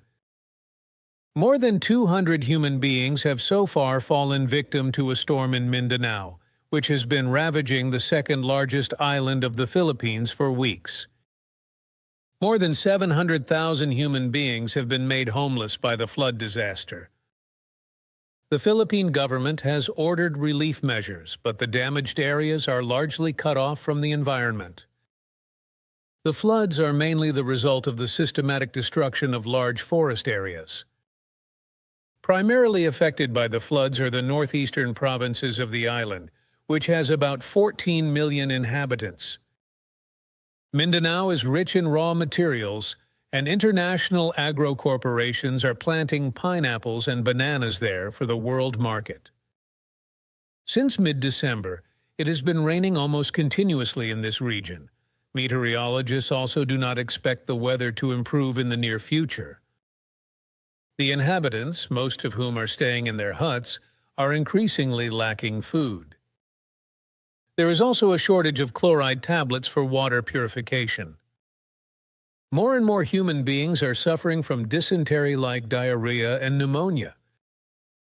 While huge forests used to act as a kind of water reservoir, after the destruction of large forest areas, the rainwater now flows directly into the rivers. Since the vegetation in these bare areas is largely destroyed, the soil is washed out by the rainwater, and the erosion material eventually settles in the river mouths. This makes it even more difficult for floodwaters to flow away, and the result is inevitably flooding. Especially in Southeast Asia, which used to be very densely forested, deforestation and thus the desertification of large areas is taking on frightening dimensions. The destruction of forests has various causes. On the one hand, wood is cut in huge quantities for export. On the other hand, it is the only fuel many rural dwellers can afford. Individual tribes, for example in northeast Thailand, still practice slash-and-burn agriculture in order to obtain a few harvests from the land thus gained. Far more important, however, especially in Mindanao, is the land hunger of the large agro-complexes. Since these big companies usually take possession of the best land, small farmers are often forced to clear it themselves in the marginal areas if they want to feed their families. Just a few months ago, Thailand's capital Bangkok was underwater, and last November, the main Philippine island of Luzon suffered severe flooding. In these two cases, too, ecologists agreed that the conditions for this had been created by human beings themselves through the destruction of formerly huge forests. Tagesanzeiger, Zürich, Friday, 30th January 1980. After days of rain, the Paraná River and its tributaries burst their banks in northwestern Argentina. Several thousand human beings are left homeless. The floods claim at least 10 lives. Chronik 1980, Chronik Verlag, Dortmund, Sunday, 1st February 1980.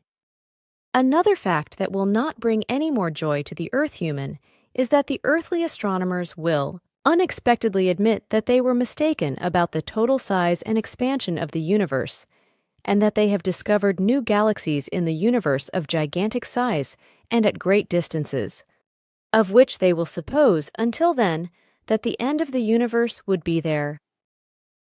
Huge Milky Ways at tremendous distance. Washington, 1st March. Reuters, American scientists have discovered giant galaxies tens of billions of light-years away that they believe could help resolve the dispute over whether the universe will expand forever or one day collapse. These Milky Ways are being studied by researchers from California and Arizona, whose report appears in the latest issue of the Astrophysical Journal. The galactic systems are the most distant from Earth ever identified. They have a far greater extent than the Milky Way, to which the Earth belongs, and which consists of about 100 billion stars. According to scientist Hiram Spinard of the University of California at Berkeley, 1 trillion stars the size of the Sun would be needed to produce the brightness observed in the newly discovered galaxies. Tagesanzeiger Zürich, Monday, 2nd March 1980. Aha! So some will have to admit their mistakes once again. But that is nothing more than what is right.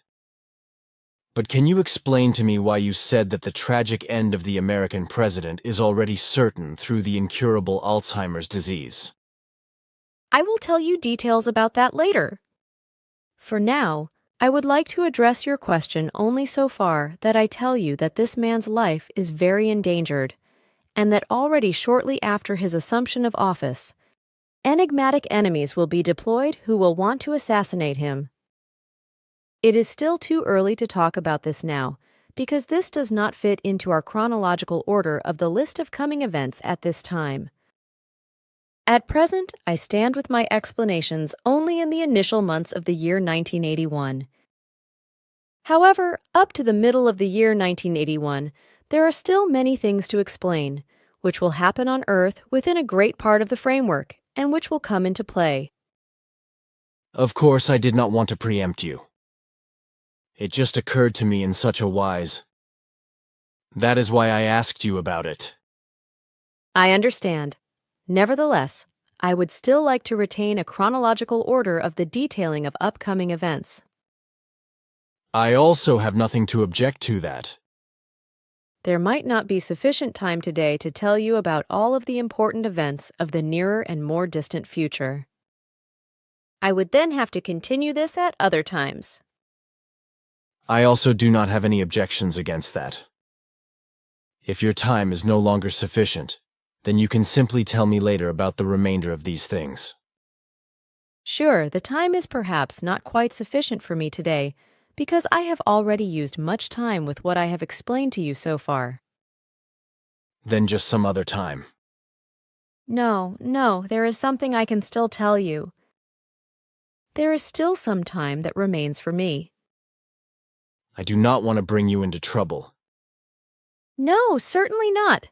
I just have to take up my work again, which I could interrupt at a certain time for a visit with you. It is, however, necessary that I return on time. I understand. Then you can really report more some other time.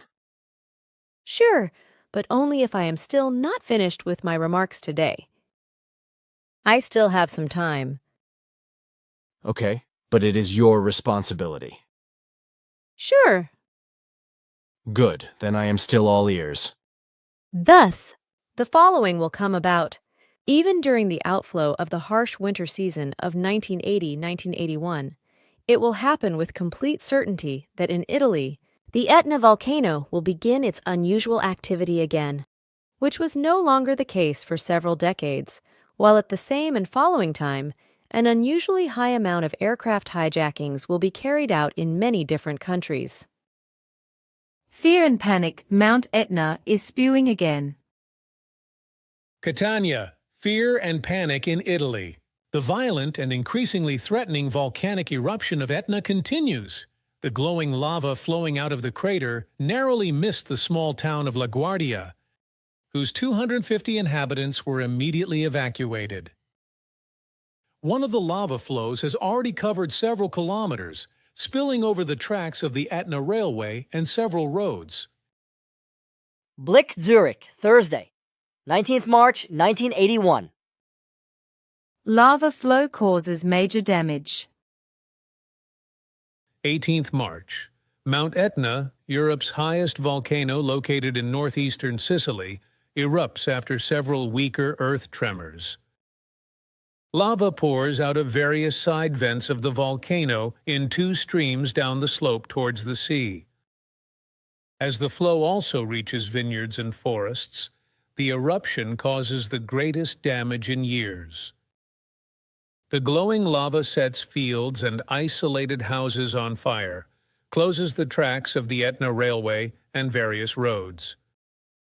In places, the lava moves over a width of 500 to 700 meters and reaches a thickness of 7 meters. However, no human beings are harmed. In this century, major eruptions of Etna occurred in 1928, 1947, 1950, 1951, and 1960, during which several villages were also destroyed by lava. Most recently, a magma-clogged crater exploded in 1979.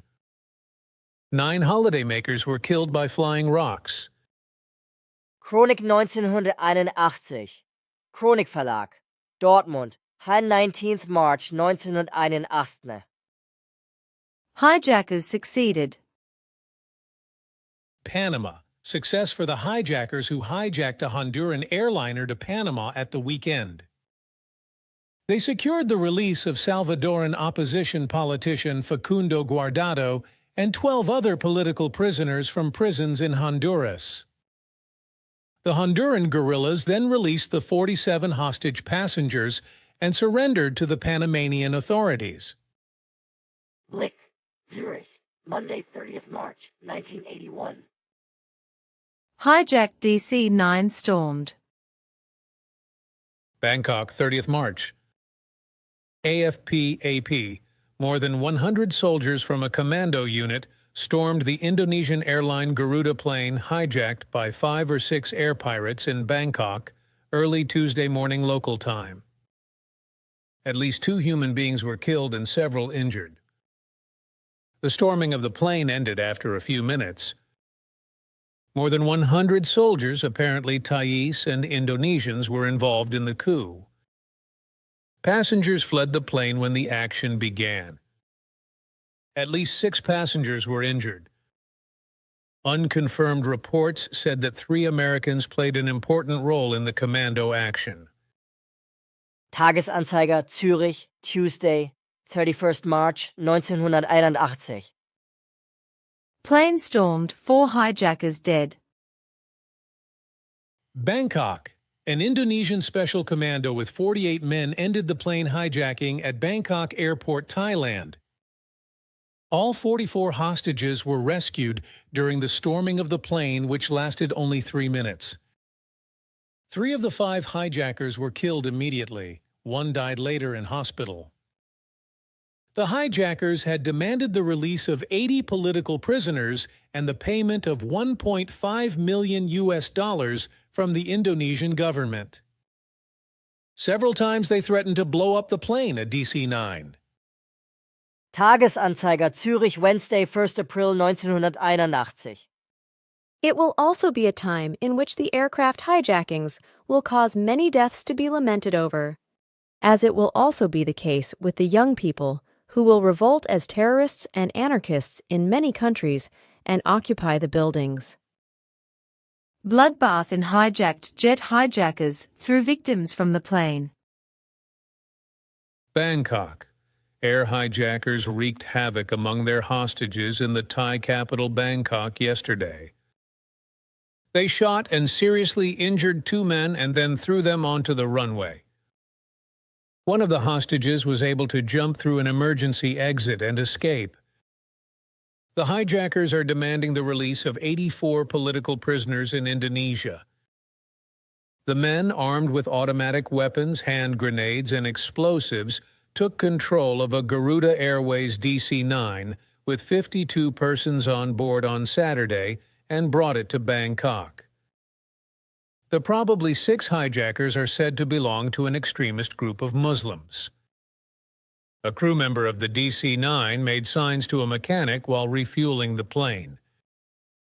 A hijacker then ran into the cockpit and shot the man in the neck.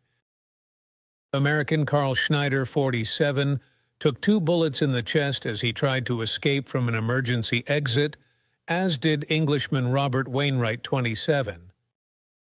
Wainwright said the hijackers threatened the passengers that they would blow up the plane if Indonesia's President Suharto did not meet their demands. The first demand was for the release of 20 prisoners. When Suharto immediately agreed, the hijackers raised the demand to A4.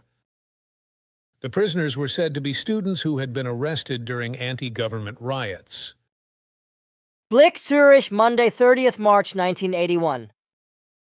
This will increase far into the future, as will also neo-Nazism in many countries, whereby the governing forces of the earth bear the guilt for the development of these occurrences.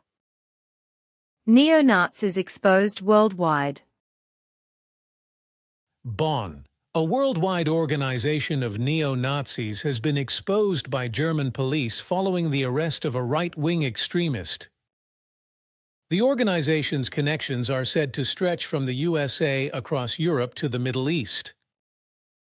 Blick, Zurich, Monday, 30th March 1981. Neo-Nazi expelled. Bregenz, Vienna, the notorious German-born neo-Nazi pastor Gerd Ziekle from the canton of Thurgau and 3 young Swiss right-wing extremists were expelled from Austria and deported to Switzerland at the weekend. The expulsion decision was taken by the Foreign Ministry in Vienna. The 4 had attended a neo-Nazi party conference in Lustenau, Vorarlberg. The young Swiss Nazis wore protective shields and military-like clothing, which is forbidden in Austria. Blick, Zurich, Monday, 13th April 1981. Large-scale raids in the FRG. Berlin-Stuttgart, 24th March. AP-DDP. Without encountering any resistance, strong police forces cleared 3 houses in the Kreuzberg district of Berlin on Tuesday. 28 persons who had been staying in 2 of the houses were temporarily arrested and their belongings were taken away. Apparently in connection with this action, 2 district town halls and 2 district offices of the SPD in West Berlin were occupied on Tuesday afternoon. In the largest action against right-wing extremism to date, police also searched 440 homes throughout Germany on Tuesday. Large quantities of anti-Semitic and neo-Nazi writings, leaflets, tape cassettes, and records were confiscated. Tagesanzeiger Zürich, Wednesday, 25th March 1981. They will allow a false humanitarianism and an unwarranted light forbearance to be made toward the youngsters, terrorists, and anarchists, building occupiers and revolters. Basel's youth fight for SBB building. Basel. Since the 14th of February, Basel youth have been occupying a building complex behind the SBB railway station, so far without any consequences. The owner of the building would like to find a permanent home for the youth together with the authorities. The politicians have so far refused to respond to the request. Blick, Zürich, 23rd March 1980. Zug youth occupy barracks. Zug. Since Friday evening, about 40 youths have been occupying the old barracks in Zug. The Zug City Council gave them an ultimatum: leave by Sunday evening or the police will be called in. The squatters said that the authorities had willfully delayed negotiations for their own youth center. Blick, Zürich, 23rd March 1980. In the case of neo-Nazism, it will behave similarly, for through the unreasonableness of the governments, even though the machinations of the last World War should have finally been placed into oblivion, it will be handled oppositely, however, and neo-Nazism will rise again with great force. The governments, filmmakers, and television producers will commit more madness in the coming time, showing the horrible atrocities of the last World War in films, movie theaters, and on television, and make these accessible to the humans of the earth. Controversial Nazi horror spectacle at the Schiller Theatre. 9th January. With a spectacular production of Hans Falladas novel Jeder stirbt für sich allein by Peter Zadek, Berlin's Schiller Theatre reopens after 6 months of renovation. Director Boy Gobert had the theatre renovated from top to bottom at a cost of around 8 million DM. Together with the French review artist and set designer Jérôme Savary, director Peter Zadek transforms the Fallada play into a 5-hour review with 61 scenes. The fate of an apolitical worker and his wife Bernhard Minetti and Angelica Dom Rosa, who rebel against the Nazi regime, forms the background for a creepy operetta spectacle. Hitler appears on stage in dozens of guises as a political clown. The brutal tortures of the Nazis are presented in macabre review style. Sadomaso scenes in black leather underline the great appeal of the Nazi henchmen. The Nazis are so sexy. The attractive portrayal of the brutality and ruthlessness of the Nazis is intended to encourage people to engage with the German past and present. Many critics praise the horror show as the work of a brilliant cynic. Others dislike the review performance as a trivializing and historically inappropriate form of representation. Chronik 1918, Chronik Verlag. Dortmund, Friday, 9th January 1981. Das Boot Hollywood-style underwater warfare. 18th September. The film Das Boot by Wolfgang Petersen is released in German cinemas. The hit flick, which was made at a cost of DM 23 million, is the most expensive post-war production in the German film industry. Petersen filmed the material of the 1973 bestseller of the same name by Lothar Günther Buchheim, who describes his experiences as a young naval war correspondent in the submarine U-96 during the Second World War. The film, shot in lavish Hollywood style and true to detail, shows the merciless submarine warfare and its protagonists who, after surviving heavy combat, meet their deaths in an air raid by the British. In order to depict the events as vividly as possible, not only was a 67-meter-long submarine built in its original size, but also a smaller model for the underwater shots. There had been long disputes about the filming of the material. Initially, the film was to be produced in the USA, but Buchheim resisted the falsification of his original. The box office hit, 3 million German viewers by the end of the year alone, is controversial among critics, especially because of its portrayal of war as a fascinating adventure for tough men. Chronik 1918, Chronik Verlag, Dortmund, Friday, 18th September 1918. Through this, the minds of all of those humans who are not in agreement with their governments and social orders will become excited, and thus they will take the atrocious films and reports as a model and form and establish new movements of destruction. 172 youths arrested after protest. 5th March. After a squatter demonstration in Nuremberg, police arrest 172 persons at the youth center COM. A provisional arrest warrant was issued for 141 of them on suspicion of serious breach of the peace. During the demonstration in Nuremberg city center, car aerials had been broken and shop windows had been smashed. Many demonstrators then retreated to the youth center where the police made the arrests shortly after midnight. Many of the mostly 15 to 6-year-olds were detained for several days. Some parents received no official notification of their children's whereabouts. The arrest action of the Bavarian police meets with fierce public criticism. The mass arrest, which is said to have been prepared well in advance, is condemned by many as an excessive show of force by the police in dealing with the squatter scene. The Bavarian judiciary's approach is particularly controversial. the case-by-case examination required for arrest warrants did not take place. After the reasons for the arrest had been examined, all 141 prisoners had to be released. The public prosecutor's office brought charges against 66 of those arrested. In November, the trial is suspended because of legal discrepancies. Chronik 1918, Chronik Verlag, Dortmund, Thursday, 5th March 1981. This will already happen in an increased measure in the next year, so thus in 1981, while the following decades will bring the continuation of such. Zurich! Once again, a few chaotic people have succeeded in terrorizing the whole of Zurich.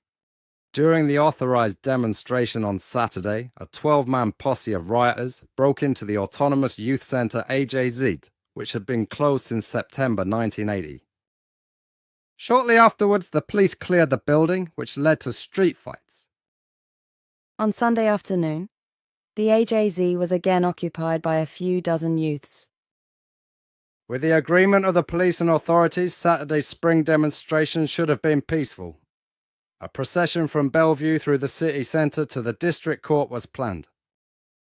The apparently well-prepared intrusion of a few chaotic people into the AJZ threw every well-intentioned plan into disarray. The well-organised minority of rioters lured the majority of the demonstrators into the AJZ with the claim, spread over a pirate radio station, that the AJZ would be reopened soon anyway, so the police would not clear it.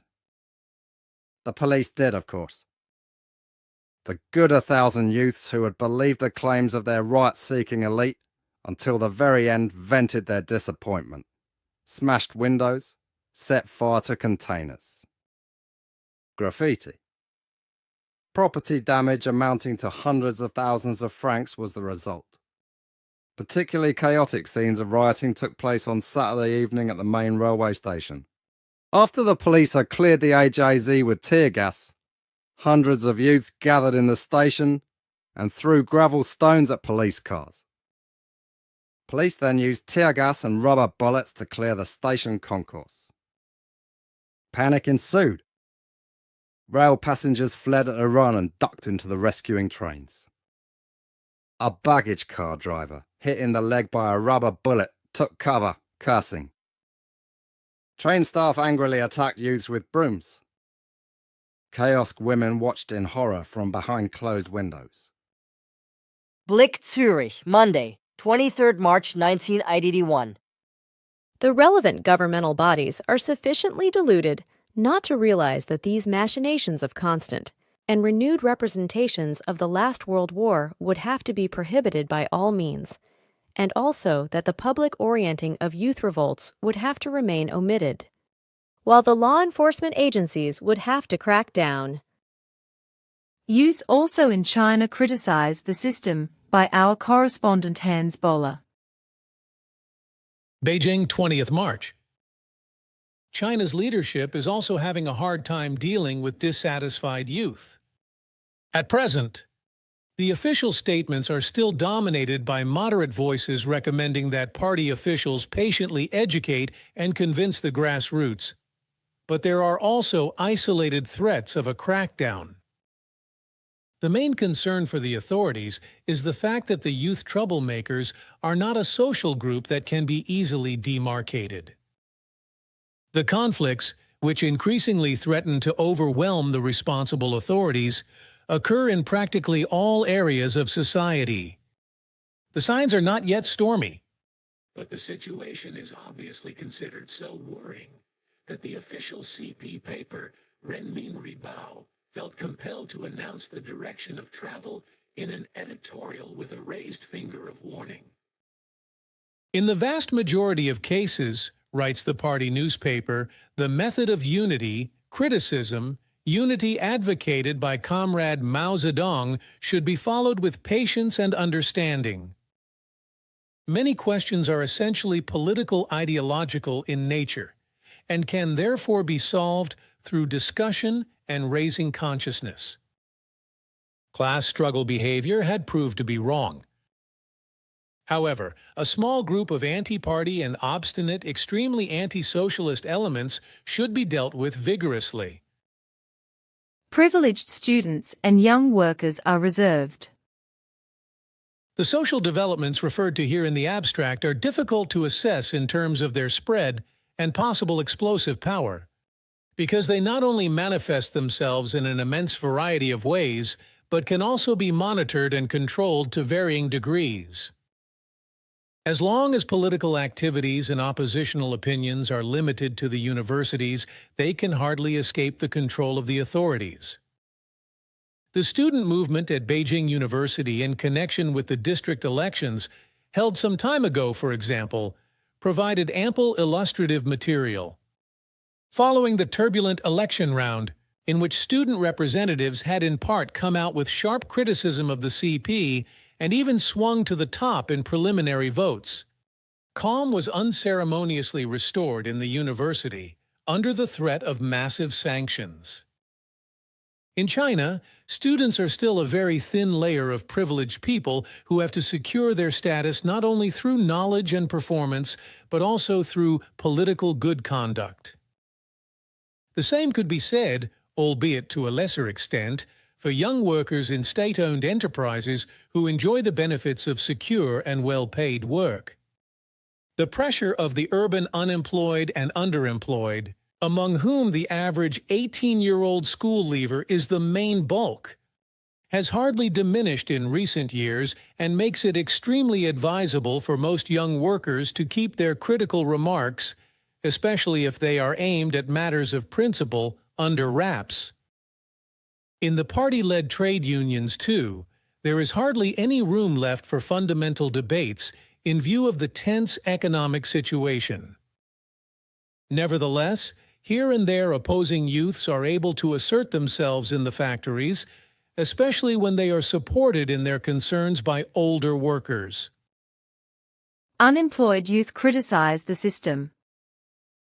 Largely free of self-censorship, career considerations and official control, on the other hand, are the unemployed youth mentioned above, who either wait for better times at home or pursue irregular employment.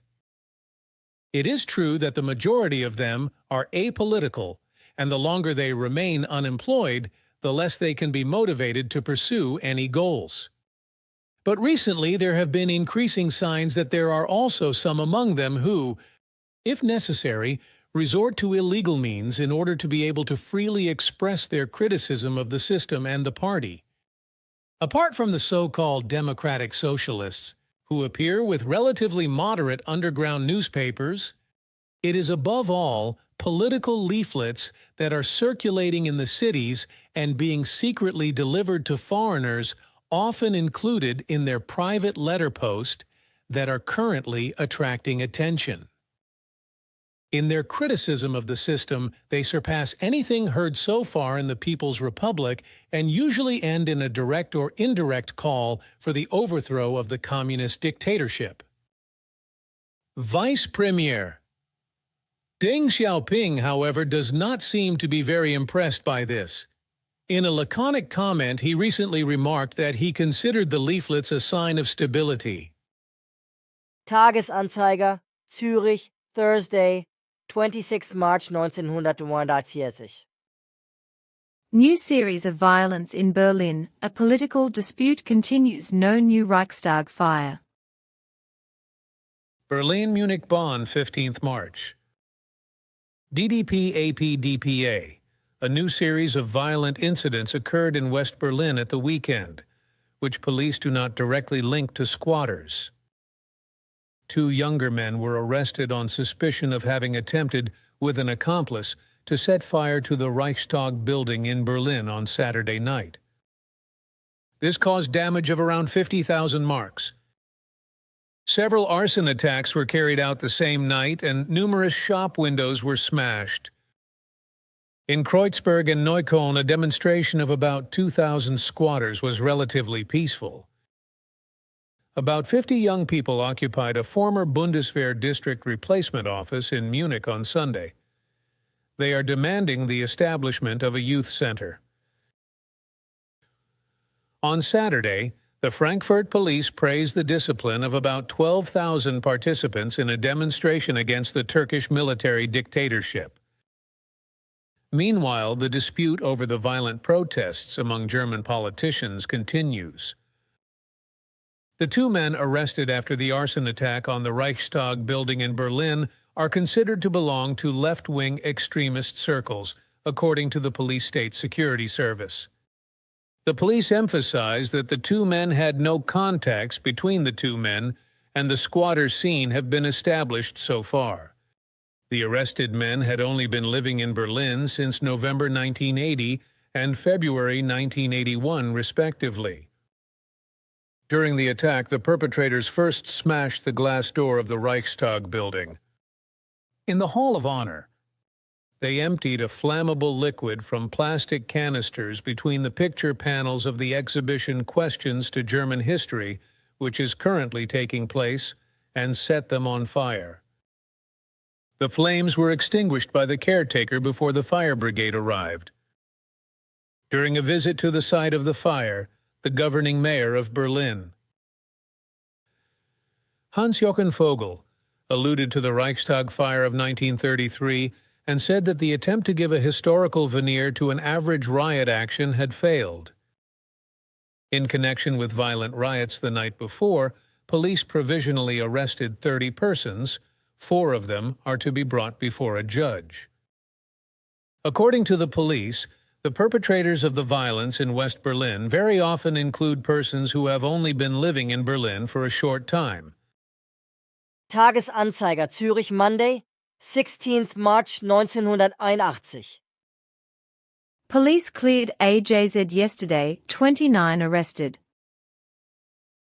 PBDB Zurich Bern.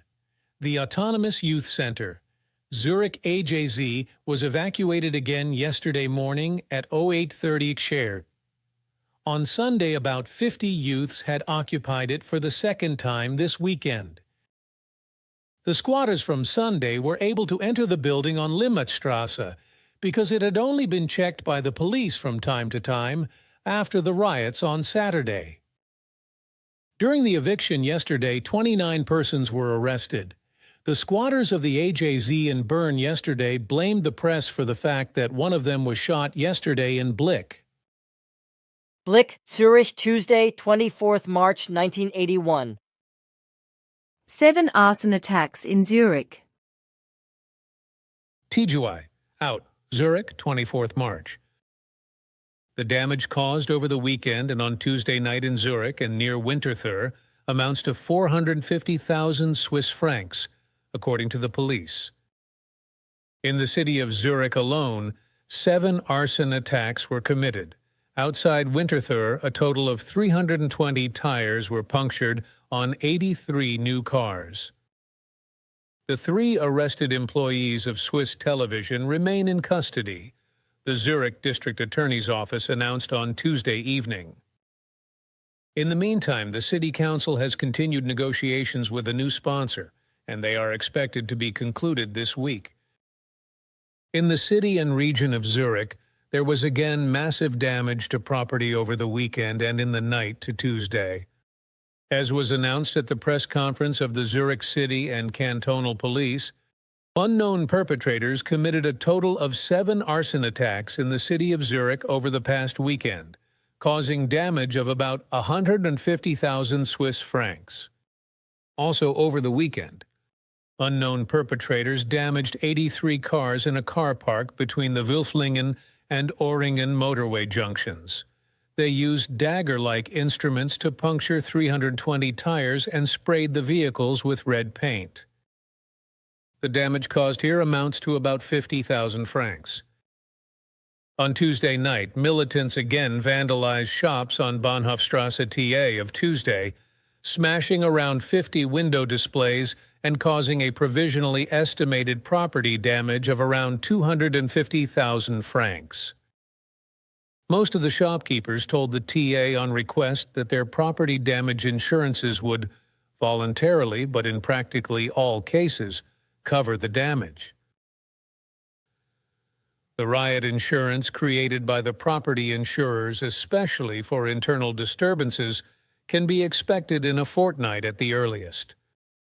On Monday evening, the City Council of Zurich was able to settle a draft contract with the two large national churches and Pro Juventute on the sponsorship of a self-administered youth center, except for a few, but not decisive points. The dialogue partners hope to conclude the contract negotiations this week. In a press release, the Zurich City Council expressed its outrage at the recent acts of rioting. Tagesanzeiger Zürich, Wednesday, 25th March 1981.